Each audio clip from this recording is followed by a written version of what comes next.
When I went and saw The Beast and the Boy last weekend, I knew that I was going to love this film, even before I saw it, because it is directed by my favorite anime director of all time, Momuro Hosoda. His three previous films include the smash hit Wolf Children, The Girl Who Leapt Through Time, and my favorite anime movie, Summer Wars.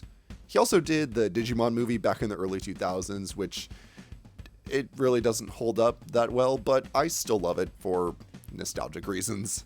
But we're here to talk about The Beast and the Boy, which, in all honesty, was a near perfect film. It was absolutely wonderful, and I enjoyed every single moment of this movie.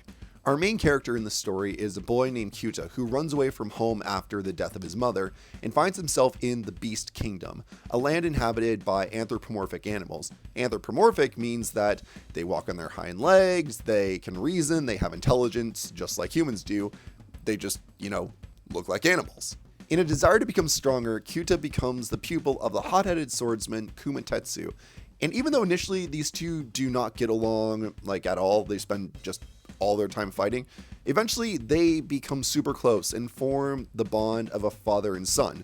I mean, they still fight all the time, but it's something, and it's really great to watch. There are a few more elements to this story, including Kumatetsu's training to become the next Beast Lord, and Kyuta's adventures in the human world, but really the main focus of the story is on the relationship and the growth of Kumatetsu and Kyuta, both as individuals and their growth together as a family.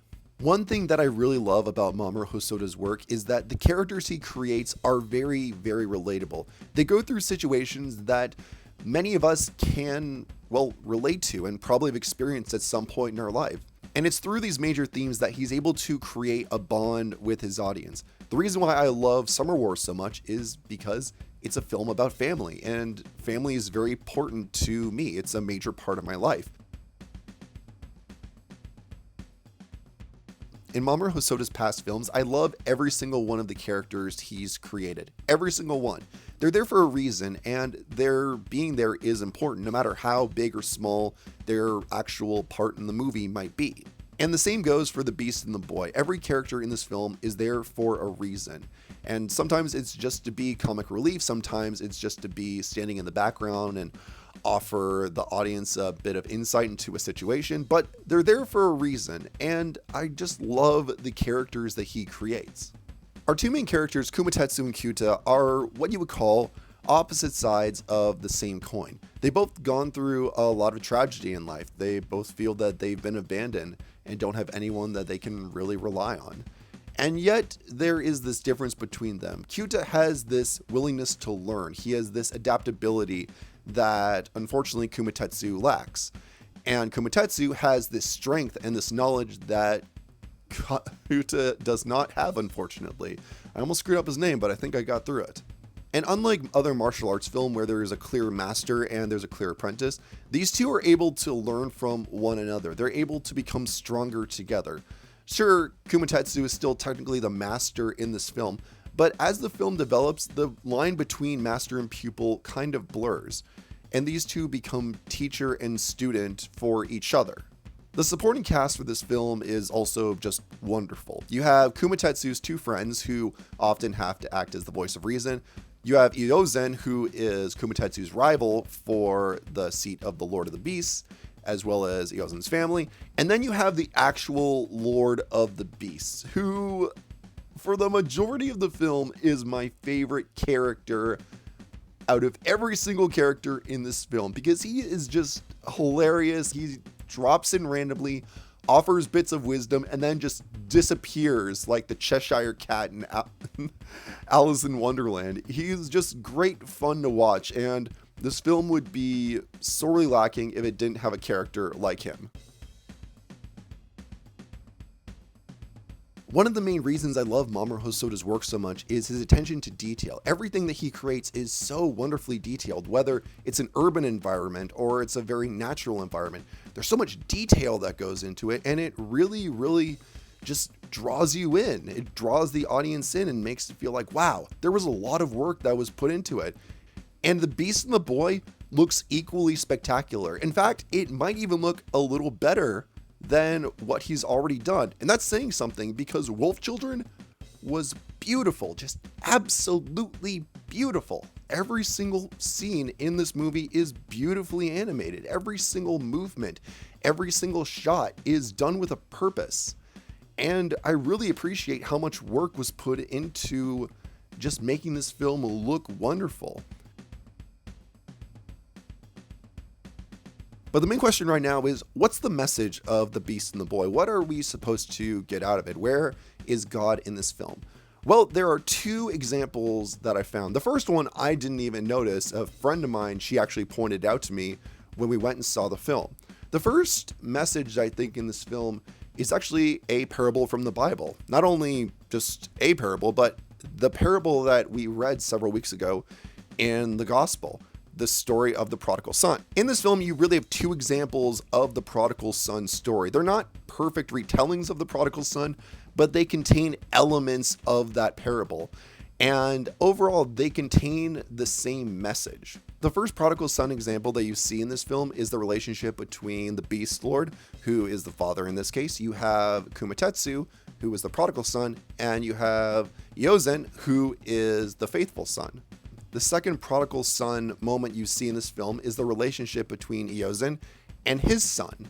And I won't go any further than that because that would be going into some spoiler territory. The second message that I can see in this film is the importance of love. And not just temporary love. It's an importance of everlasting, eternal love. A love that we can only receive from the Father. There's a quote attributed to Christian philosopher Blaise Pascal that goes, "There is a God-shaped vacuum in the heart of every person that can never be filled by any created thing. It can only be filled by God, made known through Jesus Christ." Now, that quote isn't exactly true. It's more like a quote of a quote or a summary of a quote by Blaise Pascal. The real quote goes like this: "What else does this craving and this helplessness proclaim? That there was once in man a true happiness, of which all that now remains is empty print and trace. This he tries in vain to fill with everything around him, seeking in things that are not there the help that he cannot find in those that are, though none can help, since this infinite abyss can only be filled by an infinite and immutable object, in other words, by God himself." So in The Beast and the Boy, Kyuta is seeking a way to become stronger to fill the infinite void within his heart. But he learns that the strength he desires by becoming a swordsman won't fill this void. It can only be filled, he discovers, by love. The main point that I'm getting at is that if we want to overcome the darkness within us, the sins that weigh us down, our lust, our greed, our pride, our envy, our anger, we need to fill ourselves with an everlasting love, an eternal love. And that's the only way we're going to be able to overcome the things that weigh us down and really just fill a void that are just a dark void within our hearts. And just I'm imagining there's like a dark circle in the middle of my heart, and it can only be filled by an eternal love. I guess kind of the third-ish main message of this film is that when we're trying to walk in our journeys as Christians to find God, to become better Christians, better disciples, we can't go at it alone. And I'm not just saying like, oh, we need God in our lives. Of course we need God in our lives, but we also need other people. We need other people to walk with us. We need our friends, our families. They act as our guides, as our companions. They help us when we fall down. They give us advice. They give us comfort when we are sad. We can't go at this alone. We need these people in our lives. And God puts these people in our lives so that we can help one another find Him.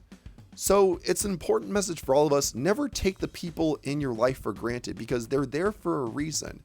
It's important to recognize the importance of these people in my life and in your life. So if there's someone in your life that you haven't thanked in a while or said I love you or given a nice hug to, maybe think about doing that.